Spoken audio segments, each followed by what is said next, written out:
Hello दोस्तों, नमस्कार। हमारे यूट्यूब चैनल साकेत ज्ञान पे आप सभी भाई बंधुओं का हार्दिक स्वागत है। इसके पहले वाली कक्षा में हम लोग चर्चा कर चुके थे कि स्वर क्या हैं, स्वर के प्रकार क्या हैं, व्यंजन क्या हैं, व्यंजन के प्रकार क्या हैं, उनके उच्चारण स्थानों के बारे में हम लोग चर्चा कर चुके थे। ठीक है, देखिए आज हम लोग पढ़ने वाले हैं बाह्य प्रयत्न के आधार पर वर्ण। ठीक है, प्रयत्न क्या होते हैं? देखिए, प्रयत्न का तात्पर्य यह है कि जब हम किसी वर्ण का उच्चारण करते हैं, ठीक है, तो हमारे फेफड़े से, यानी कि देखिए आप लोग महसूस कीजिएगा कि जब आप बोलते हैं, ठीक है, यानी कि जब हमारे मुख से ध्वनि उच्चारित होती है या ध्वनि निकलती है तो हमें हमारे फेफड़ों पर दबाव पड़ता है, यानी हमारे फेफड़े से वायु बाहर आती है। ठीक है, और वह वायु बाहर आते समय हमारे श्वसनतंतुओं को झंकृत करते हुए बाहर निकलती है। ठीक है, तो किसी भी वर्ण के, ठीक है, किसी भी वर्ण के उच्चारण में हमें कुछ वायु की आवश्यकता होती है। ठीक है, जो हमारे फेफड़ों में भरी जाती है, यानी कि हमारे फेफड़े में अंदर जाती है। हम मुख से सांस लेते हैं तो वायु फेफड़े में जाती है और उच्चारण, वर्णों के उच्चारण करने में वो वायु बाहर निकलती है।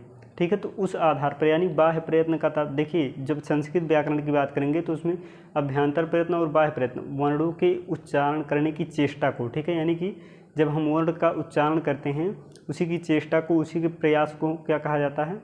प्रयत्न कहा जाता है। ठीक है, और प्रयत्न दो प्रकार के, एक बाह्य प्रयत्न और एक अभ्यंतर प्रयत्न होते हैं। तो बाह्य प्रयत्न जो होते हैं वो 5 प्रकार के और अभ्यंतर प्रयत्न 11 प्रकार के। ठीक है, तो जो बाह्य प्रयत्न के आधार पर वर्ण हैं, ठीक है, वर्णों के प्रकार हम वो आज चर्चा करने वाले हैं। तो उसमें सबसे पहला प्रकार जो है वो क्या है? अल्प प्राण। ठीक है, अल्प प्राण। ठीक, और यही मान लीजिए एक और है महाप्राण। ठीक है, महाप्राण। हम यहाँ आज किसकी चर्चा करने वाले हैं? अल्प प्राण की। देखिए यहाँ कहा गया है अल्प, अल्प का तात्पर्य होता है कम या थोड़ा, और प्राण का तात्पर्य होता है वायु। ठीक है, देखिए जब हम किसी भी वर्ण का उच्चारण करते हैं तो उसमें जो हमारे अंदर से वायु निकलती है, ठीक है, वो किसी वर्ण में अधिक निकलती है और किसी वर्ण पे कम निकलती है। तो यही जो वायु की मात्रा है, यानी वायु के निकलने की मात्रा के आधार पर जो वर्णों के प्रकार हैं वो कौन कौन है? एक अल्प प्राण है, एक महाप्राण है। ठीक है, क्या है? एक अल्प प्राण है, और अल्प का तात्पर्य है कम या थोड़ा, और प्राण मतलब होता है वायु, यानी कि हमारे फेफड़े से निकलने वाली वायु, और महा का अर्थ होता है अधिक। ठीक है, महा का अर्थ क्या होता है? अधिक, या कह सकते हैं बड़ा। क्या? अधिक या बड़ा, और यहाँ प्राण का तात्पर्य है वायु। ठीक है, हम उम्मीद करते हैं कि ये आप लोग समझ गए होंगे। देखिए अल्प प्राण उन्हें कहेंगे, ठीक है, या फिर रुक जाइए, हम यहाँ लिख दे रहे हैं, अच्छा छोड़िए, अल्प प्राण। ठीक है, अल्प प्राण यानी कि कम वायु। ठीक है, जिस वर्ण के उच्चारण के लिए कम वायु की आवश्यकता पड़ेगी, या जिस वर्ण के उच्चारण में हमारे मुख से कम वायु बाहर निकलेगी, ठीक है, उसे क्या कहेंगे हम लोग? अल्प प्राण कहेंगे। उसे क्या कहेंगे? अल्प प्राण कहेंगे। और महाप्राण का तात्पर्य वह है, यहाँ प्राण का तात्पर्य है वायु, हमारे फेफड़े से निकलने वाली वायु, और महा का अर्थ है अधिक, यानी कि जिस वर्ण के उच्चारण के लिए हमें अधिक वायु की आवश्यकता पड़ेगी। ठीक है, जिस वर्ण के उच्चारण के लिए क्या होगी? हमें अधिक वायु की आवश्यकता पड़ेगी, उसे क्या कहेंगे? महाप्राण। ठीक है, तो बाह्य प्रयत्न के आधार पर जो वर्णों के मुख्य प्रकार हैं, देखिए इसमें 11 प्रकार हैं। ठीक है, एक अनुदात है, उदात है, स्वर है, ठीक है, संवार है, अघोष है, सघोष है, नाद है। ठीक है, ये सब क्या हैं? बाह्य प्रयत्न के प्रकार हैं। लेकिन जो मुख्य रूप से प्रतियोगी परीक्षाओं में अधिक प्रश्न बनने की संभावना रहती है वो अल्प प्राण और महाप्राण से। ठीक है, तो अल्प प्राण किसे कहेंगे? जिस वर्ण के, देखिए जिस वर्ण के उच्चारण में, ठीक है, क्या है? जिस वर्ण के उच्चारण में कम वायु की आवश्यकता पड़ेगी। ठीक है, कम वायु की आवश्यकता पड़ेगी, उसे क्या कहेंगे? अल्प प्राण। ठीक है, और जिस वर्ण के उच्चारण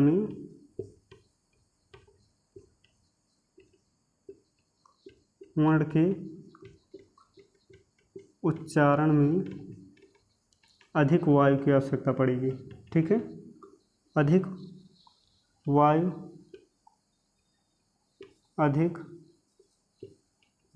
की आवश्यकता पड़ेगी,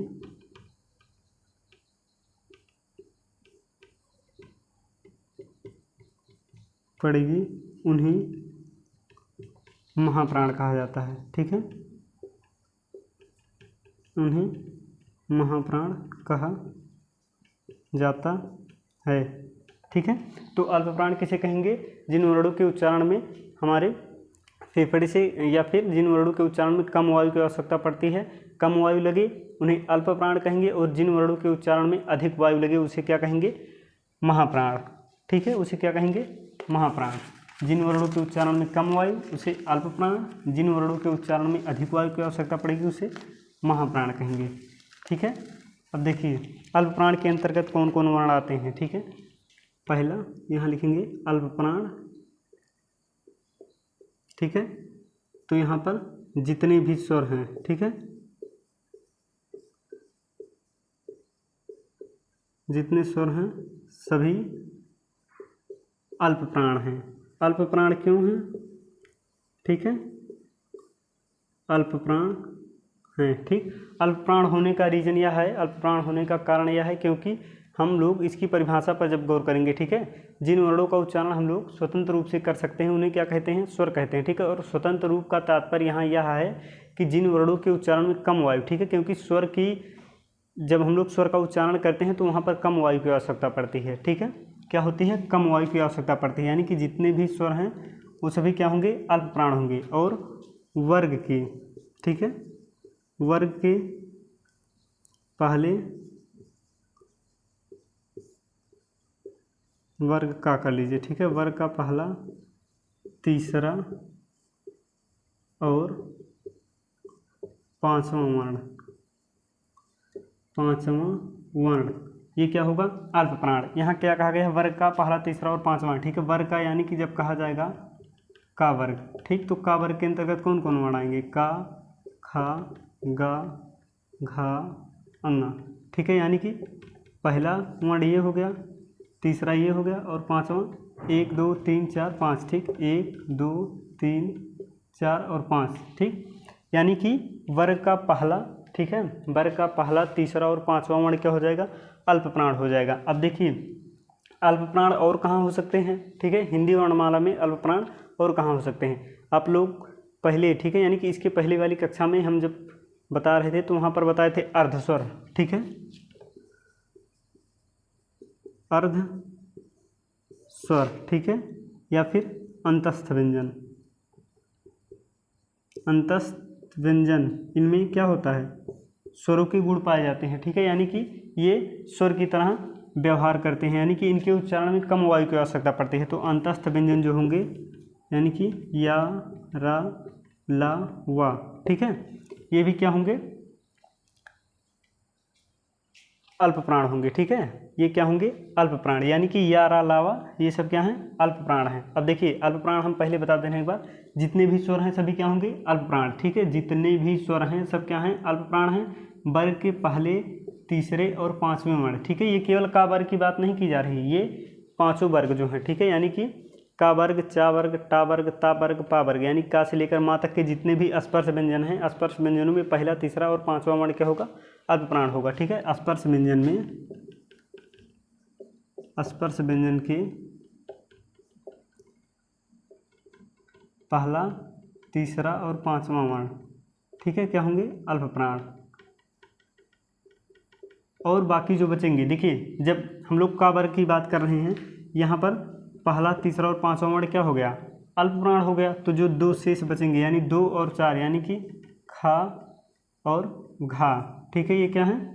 महाप्राण है। और दूसरा एक चीज़ और, हम लोग जिसे ऊष्म व्यंजन कहते हैं या संघर्षी व्यंजन कहते हैं, यानी देखिए जब किसी चीज़ में, जैसे मान लीजिए कि आपके पास, ठीक है, एक पाइप है, ठीक है, मान लीजिए कि एक पाइप है और उस पाइप से क्या है आपको?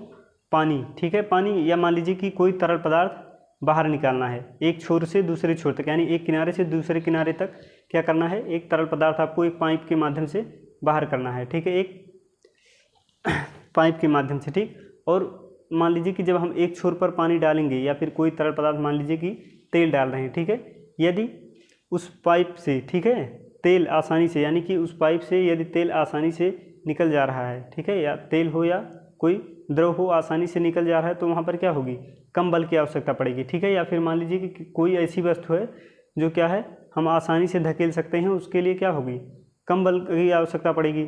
लेकिन कोई वस्तु यदि भारी है, ठीक है, स्थूल है, तो उसको एक स्थान से दूसरे स्थान तक ले जाने में अधिक बल की आवश्यकता पड़ेगी, ठीक है। यानी यहाँ बल का तात्पर्य वही है कि वायु, ठीक है। जिन वर्णों का उच्चारण हम लोग चूँकि ऊष्म व्यंजन को संघर्षी व्यंजन कहा जाता है, ठीक है, यानी कि उनमें अधिक वायु की आवश्यकता पड़ेगी, ठीक है। देखिए ये सब अल्प प्राण हो गए, यानी कि वर्ग के पहले, तीसरे और पांचवें वर्ण अंतस्थ व्यंजन यार अलावा और जितने भी स्वर हैं वो सब क्या हैं, अल्प प्राण हैं, ठीक।